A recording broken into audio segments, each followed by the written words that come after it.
Hey guys, welcome to another Shared News from Home. We are live today talking about everything happening in Bachelor Nation. But before we get into it, if you're new here, be sure to subscribe to our channel and ring the bell so you don't miss out on any future updates. As always, I'm your host, Fiona Zaring, and today I'm joined by the wonderful Mariah Davis.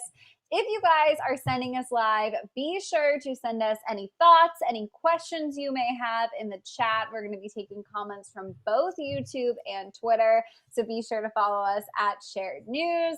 And we're going to try to get to as many of your questions, as many as your comments as we possibly can at the end of the show. All right, Mariah, it has been an eventful few days in Bachelor Nation, so let's kick things off with an interesting Hannah Brown update that I have to say I could not have predicted if I tried.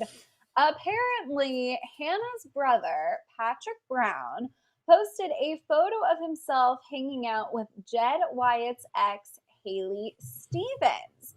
He captioned his post, "Ready to celebrate you this weekend, bud."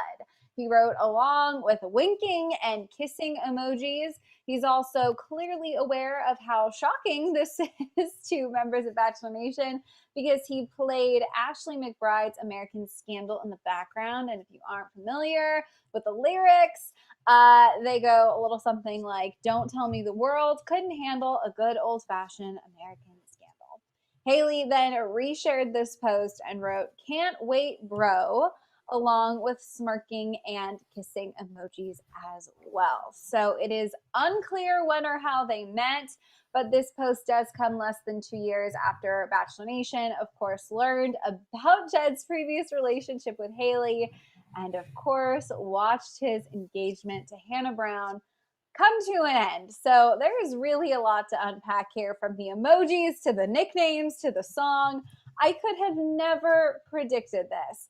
I wonder, are they just two people who maybe had a common enemy and realized they are kindled spirits? How do we think they met, Mariah? I mean, how does anyone meet these days? It's all through social media. So, especially like Bachelor Nation, we were talking earlier about how there's hundreds of Bachelor Nation alums, somebody who was associated with the franchise one way or another. And of course, these people are going to meet each other. They're probably going to date each other because obviously they're looking for love. So, there is a little speculation for drama in that situation. Maybe, I don't know, maybe Hannah's brother was like, "Screw you, Jed, I'm going to go after your ex-girlfriend." Or I don't know. Who knows what the situation really is, but everyone meets through social media. So I suspect that this union was formed through Instagram or Twitter or what have you, whatever the kids are using these days.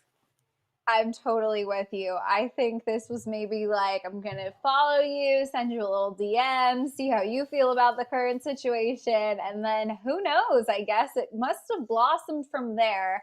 I'm curious how you think Hannah Brown feels about this, because obviously, she's happy. She's got a new relationship. And of course, Haley didn't personally do anything to wrong her, right? It's a horrible situation for sort of both women involved. So, do you think she's into this? It's definitely like a little bit of an awkward situation, I guess I would say. But I don't know. What are your thoughts? How would you feel if you were her?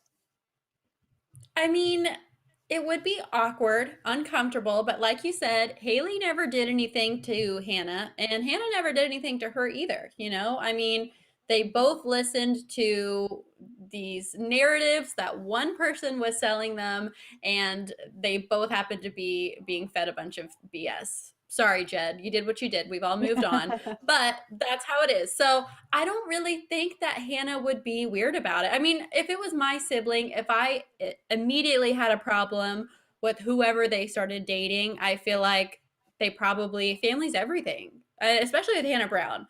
So I feel like if she wasn't cool with it from the very beginning, then there's no way it could have blossomed into what it is now. So I think Hannah is pro Haley because, why wouldn't she be? Yeah, I'm totally with you. And like, just that phrasing of like celebrating you or cheers to celebrating you, however he worded it exactly, that's not somebody Yeah. that you've like, I don't know, to me, just started dating. That feels like you're going public, you're celebrating someone you care about. So it'll be interesting. Neither of them are like direct Bachelor contestants, but they are clearly filed under members of Bachelor Nation. We were going Yeah. to be keeping up with their love story from now on. And I can't wait for more. I can't wait to see how this plays out. Let's move on though, because we have a lot to talk about. Next up, Tayshia Adams has weighed in on Chris Harrison stepping aside from his hosting duties. This has obviously been such an important discussion, drama filled discussion. This is a huge, huge topic in Bachelor Nation right now. And Tayshia has weighed in a little bit before now, but she discussed it in depth on her latest episode of the Clickbait with Bachelor Nation podcast. And in it, she said that Chris's decision is a really good thing. She talked about what she thought of his apology, saying there's a few things that stuck out to me, hit my heart with a little bit more, to know that he actually meant what he was saying. So this is sort of his secondary statement, I believe, that she's referring to, where he announced he'd be stepping down. She explained, he said, by excusing historical racism, I defended it, which is the absolute truth. And the fact that he called that out and owned up to that and acknowledges it means a lot to her. She continued saying, this is not just a moment, or the fact that Chris had said, this is not just a moment, but a commitment to a much greater understanding that I will actually actively make each day, also meant a lot to her. And she went on to sort of address the fact that like change needs to be ongoing. This isn't a social media trend. This isn't just, a hot topic discussion. She said it's a thing that's taking place every single day that we should actually try to partake in and be better. She then explained why she thinks Chris stepping back was, quote, absolutely the right move, saying his words affected a lot of people, myself included. I think that by him taking ownership and not just saying issue an apology, then going back to work the next day like nothing happened, speaks volumes on his behalf. So basically, she is all about accountability, all about action. And, I'm not going to lie, her earlier statements were not as, pro Chris, to say it in a simple Yeah. way, right? Like this has been an ongoing, very emotional sort of moment to moment, post to post reaction for all of Bachelor Nation. So I don't know. What are your thoughts? I think that I agree with her. I think Chris stepping away shows that he's not just all talk. These apology statements have become such a common thing, and we rarely see Yeah. any action. Oh my gosh, yes. We've received so many. I mean, the world has received so many apology statements from celebrities, people who in any way were in the public light. And really, how many of those people have we seen actual follow through and actual positive change or accountability? So it's really refreshing when someone not only makes a pretty statement that, they probably spent hours on and ran through multiple people in their team, but they're actually taking the necessary steps to correct what wrong they've done. And we've seen that with Chris, and I think we're going to continue to see that with him. It's, it's showing that his actions are positively affecting Tayshia and Rachel Lindsay, who also, after his first apology, wasn't really too keen on accepting it. I think she even said she wasn't sure if she was willing to accept it at this point. But the both of them have stated that his actions are refreshing, and it looks like he's genuinely holding himself accountable. So I think that these are all positive steps forward, and we're going to continue to see that moving on. Yeah, and I mean, like you said, these are positive steps. And of course, Bachelor Nation has already held Chris accountable, right? This is a step. This is another step. What is he going to do next? I love that we're at a place with the franchise where we're demanding change and enforcing it, missteps moving Yes. forward. If people don't put their money where their mouth is, this is going to continue to be a discussion. So obviously, this is an ever evolving situation. Tayshia also talked about following in Rachel Lindsay's footsteps as the second ever Black Bachelorette. She made it really clear how she recognizes, the importance, the weight of this role, saying, if I can be that one person that someone can really identify with the show that they've never really been able to identify with before, that means a lot to me. were making waves slowly but surely. Her co-host went on to ask her just bluntly what it feels like to be able to serve as that person who people can identify with. And she actually revealed that she cries a lot thinking about it. It really, really clearly touches her in a deep place. She said, I remember being on the show, and I think I've said this before, but I used to get a lot of DMs of people, just mixed girls in particular, saying, I haven't seen someone of my race be in a role like you or on TV that I can actually relate to. And she added, it means a lot to her. So this is something that Rachel Lindsay has discussed. I love seeing Tayshia discuss it. Like, it is so important for Bachelor Nation, for entertainment in general, to recognize that this is actually really, really meaningful. And I think, obviously, as we were just saying, Bachelor Nation has a long way to go, but Tayshia and Rachel have been such important voices and will continue to be, I'm sure, moving forward. Yeah, it's great to see more representation within the show, and then to see that representation expand past the show on other major platforms. Rachel Lindsay is now with Extra TV. Tayshia has her podcast. Matt has so much work. He's already done so much work pre-Bachelor. So we can only expect to see big things out of him in the future. I think, this is a major franchise. I think having people like Rachel, Tayshia, Matt as leading faces of the franchise is creating more needed conversation on race and creating a completely inclusive program. Right. And obviously, this Chris Harrison stuff has been a bump in the road, but I know I said it before, I just love to see that we're continuing to push forward, and hopefully the franchise continues to evolve and evolve and evolve until it reaches a place that everyone can really be proud of. We just talked about Matt Mm-hmm. James a little bit, so I think that is the perfect segue to jump into next week's episode of his season, because you guys, it is hometowns, and it feels like it has been such a roller coaster to get here. So let's talk about what we can expect next week, because things are getting so serious. I feel like it took me by surprise Gosh, yeah. almost. Right? The official synopsis says it's time to meet the families. Though Matt and their final four won't be leaving the resort, their loved ones have safely arrived and are ready to get to know the man that has stolen these women's hearts. So this is going to be very similar to, if you guys watched last season. They're not going to obviously be in the midst of COVID taking trips, going and exploring their actual hometowns. They're bringing hometowns to the bubble. It continues explaining, over the course of 4 intense and emotional dates, there will be plenty of tough conversations, heartfelt moments, and touching surprises.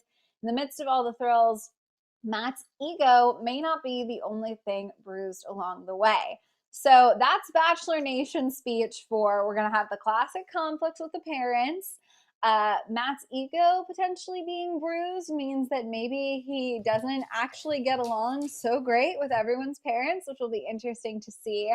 And of course, I assume there's going to be some crazy physical activities involved, because there always are.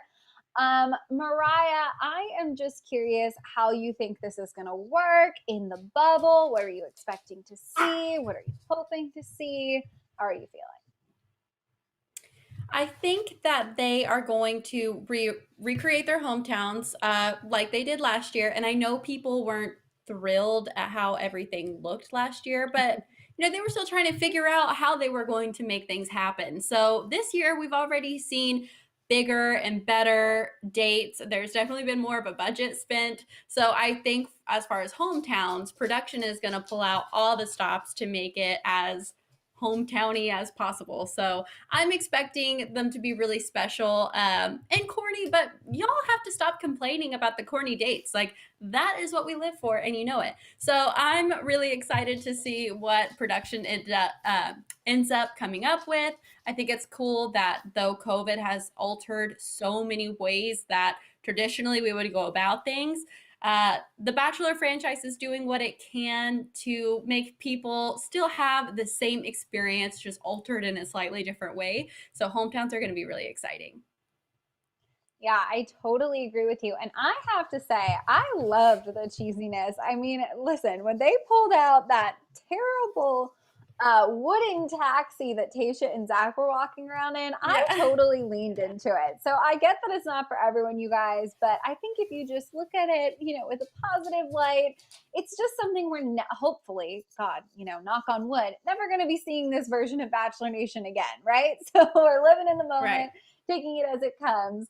ABC hasn't released too many photos yet of the episode. They typically give us a few leading in as we get closer, and this is definitely a smaller batch of photos than they usually release. I mean, they didn't release any of Rachel, her family, their date. They're giving absolutely no clues there, which is interesting, obviously, considering she and her family are such a hot topic within Bachelor Nation right now. We do see some photos of Michelle and Matt riding bikes. And there's also some photos of the two of them standing in what looks like a theater. She's kind of the only one of the contestants that we've gotten a little bit of an idea of some of their date activities. So it'll be interesting to see what actually happens, where they're standing. I mean, this looks like a theater to me. I don't know how they would have done this. It'll be really interesting to find out what's going on there. But I'm just curious, how do you think the dates are going to go, in general? Is there anyone that you're really looking forward to?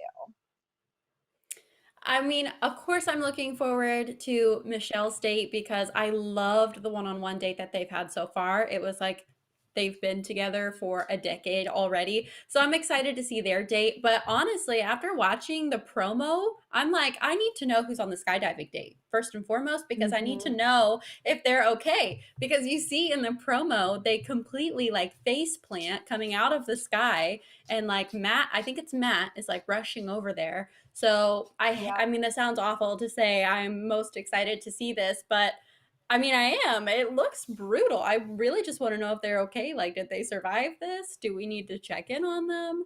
So No. if I was most excited for something, it's that. But drama aside, I'm really rooting for my girl Michelle. I think it's going to be a really great date. Yes, I'm actually 100% with you. I know it's like, scary, but I'm dying to know what happens there.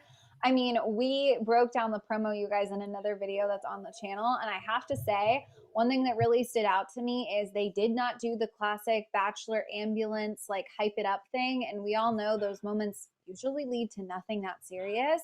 Yeah. So something about this, whether it was that eerie music they were playing, the footage itself, I am very, very nervous to see who that is, how it plays out. Obviously, hopefully everyone is totally okay. I'm sure Yeah. that, with all the spoilers out there, we may have heard if something really traumatic happened. But it'll be interesting nonetheless to see how that plays out. And then, of course, just who continues on after this week? We've had so much drama. It's like, boom, all of a sudden we're at hometowns and things are really serious. We're going to know really, really soon what the heck is going on. Is he leaving here with a wife? It's going to be really crazy. Let's take a look at what people are thinking in the chat because we have talked a lot of different segments of Bachelor Nation. So I want to see what people are thinking about all of these different headlines because we truly have had a busy week in Bachelor Nation. I feel like every week is a busy week in Bachelor Nation. But Oh tell my us your gosh, thoughts, you yes. guys. If you have any questions, send them our way. You can always count on all of the Bachelor alums out there to keep things interesting. And I don't know, just give us some entertainment, right? During these times, we need all the Yeah. entertainment we can get. All right.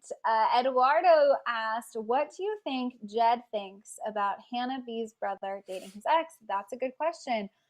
Didn't even consider what Jed may be thinking. I'm going to go with I don't think he loves it. I'm pretty sure he's probably somewhere going, what the heck? But you know what?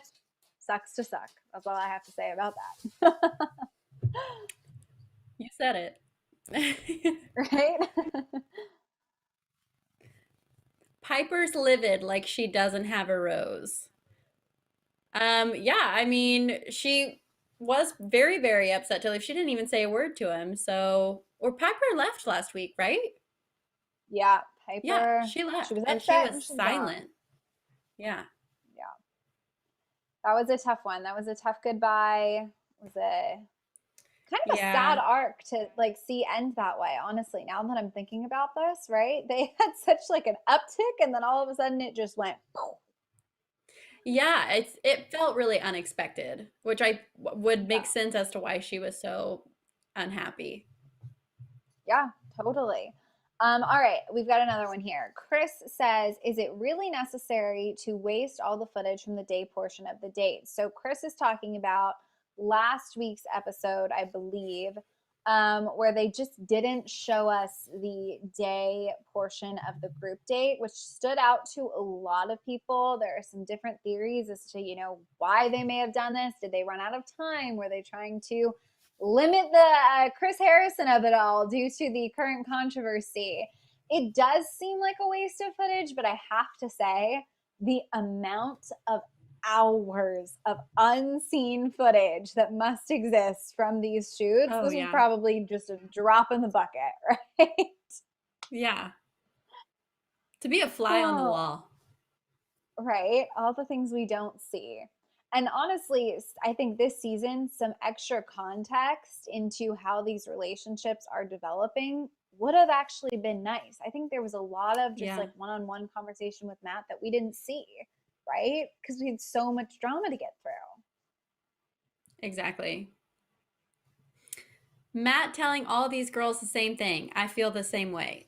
Honestly, yes, thank you, because I've noticed that too. And I'm like, listen, Matt, we're confused. First of all, like touching back on what you just said, there's so much conversation that has been left out, so much dialogue. So we don't know why you're feeling this way about Matt. We don't know why Matt may be feeling this way about whomever, but apparently everyone else. Like I think that the women he has now, he literally feels the exact same way for everyone. So I don't know. It makes it impossible to know who walks away with the final rose. But yeah, he needs to come up with something else to say. Like just switch up the dialogue a little bit. No, this is a great point. I also agree. It's gonna be tough for him moving forward because he's Oh made my some gosh, really yeah. strong connections. But what does he go? What does he do from there? Ugh, I could never envy the Bachelor or the Bachelorette when they get to this stage of the game. Lucy says, I love Matt and Michelle together. So do we. I am rooting Yeah. for Michelle like nobody's business. If he doesn't end up with her, I think you made the wrong choice. I think you feel the same, Mariah. Oh my gosh, yeah. Michelle or no one. I'm just kidding. They're all really great, sure, but I've been rooting for her since they're one. And I've been loyal to that girl. So we agree, Lucy. Natalie says, how do you think the women's tell all is going to be? I think it will be very telling. I think there's a lot of information that we have not been given as viewers, and these girls are frustrated. I think they were so frustrated with production because of all of the curveballs they constantly kept throwing at them. So I think we're going to hear it's going to be an opportunity for all of them to just kind of get it off their chest. I think they are going to be coming for production, and honestly probably coming for Matt too, as we always see every year. Women are unhappy with how the Bachelor does the Bachelorette, vice versa. But though I will say, I still to this day think Matt has done a very good job, or at least considerably good job, as far as sending girls home and being fair, except for Abigail. He did Abigail dirty. So Oh, yes. We'll never be over that. Literally never. never. All right. Amanda says it's legitimately creepy that Matt is into kids. She is a child. Like keeping her around proves he has no interest in marriage. Come on. Okay, Amanda, I'm gonna go on like a roller coaster with you right now because in part I agree with you, and in other things I don't so much. I actually had the same reaction. I thought, how could they cast someone so young? The age just doesn't really make sense. Why would they cast her? But then I was like, well, if she wants to love him and he wants to love her, who am I to judge? So I guess, love is love, no matter the age gap, not here to judge that. But the one thing I will say is I was shocked by her maturity in the way she handled the breakup. We have seen a lot of different sides of her, but in that moment when she told him she was going home, I thought she was mature beyond her years. So my biggest thing with Kit is I don't feel like I know her. I don't feel like I have a good read on her. And I wish Yeah. I had a better one. You know what I mean? Like, I wish I could have a more solid opinion. But right now, I'm just kind of like as confused as I was when we first met her. So maybe we'll see her in paradise. Who knows? She's young. She has many Yeah. years to She's find probably love. about that. Yeah. Yeah, I don't get her either. She basically said, I'm not ready for XYZ, but it's like, why did you go on the show in the first place? Right. That's what, Right. that's the goal. That's what you end up Yep. doing is getting engaged. So I feel indifferent towards Kit. I don't know if I guess I agree. But yes, I mean, I don't think she has an interest in marriage and she shouldn't have probably gone on The Bachelor in the first place. Yeah, I don't know. And we've seen her being super nice and super nasty. So she's like just an anomaly to me. Yeah, same. We need to have her on. Yeah, Somebody we need some contact answers. her people.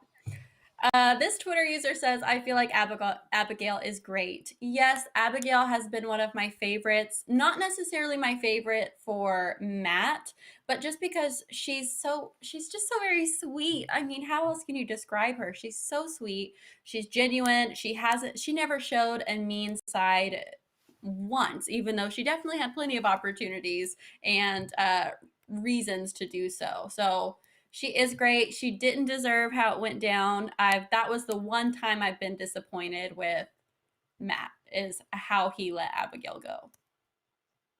Yeah, I totally agree. That was heartbreaking. Another one from Lucy. She says, Serena P does not feel the same as Matt. She's not ready. You know what? I am with you on this. They are starting to show us some glimpses into her having doubts. Their connection was not flowing for me on that last date. I don't think she's gonna stick around till like the last two. What are your thoughts? I don't think hometown's gonna go perfectly for her. Watching their yoga date, I know that she wasn't into that and she felt uncomfortable and I appreciate that. And just because you're not into something that's, someone you're dating is doesn't mean you're not compatible. It's one thing. But I still feel like the entire date was very telling in that it just seemed like he didn't have as strong of a connection with her as he does with other women. And at least she's the only one I've seen out of this group of girls that he has remaining who really doesn't seem like she's that interested in Matt. So I agree. It doesn't seem like she's as interested. And based off of the promo, it looks like her family is going to see that as well. This Twitter user says, I really would like to see a better connection with any of them. Maybe I missed something. Thank you. Yes, that's what we've been saying. So much dialogue has been cut out. I feel there's been so many conversations that we don't even know of their existence. So I'm left here thinking, like, okay, well, so you like her because her favorite color is green and your favorite color is green? Is that what I'm getting at? Like, it's very hard to know why he has a connection with these women. I think that's one reason why I'm very fond of Michelle is because just that one date, it was like connection was so strong. But other than that, I can't really remember a significant conversation he's had with hardly any of the women. Yeah, I'm absolutely with you. I think that we've had to spend so much time on drama and Mm-hmm. so much time on all of the curveballs of it all that when we saw his date with Michelle, I absolutely believed that connection. I remember being excited about other connections, excited about Bree. I definitely saw his connection with Rachel. But to now be in hometowns, I feel Mm-hmm. like I'm not sure I've seen enough. It's been Yeah. an interesting season. The pacing of it all, the I think the perhaps downfall of it was how many villains they cast. They didn't cast a villain and then like a backup villain to take her place when the other one was eliminated, right? Like Yeah. we had a lot of really nasty moments. Yeah. Oh my goodness, which I know we've talked about at length and we'll probably continue to talk about throughout. I mean, Women Tell All, can I'm you sure. I'm not ready for that group in Women Tell All I'm setting. so ready. I just need to get the popcorn and then like I'm ready for it. Popcorn, some wine even. Oh my goodness. All Yes. right, you guys, that is, believe it or not, all of the Bachelor Nation news we have for you today. We want to know your thoughts. If we didn't get to your questions or your comments, let us know all of your opinions on everything we talked about. And honestly, really, your predictions for the rest of Matt James this season, because we are coming to the end.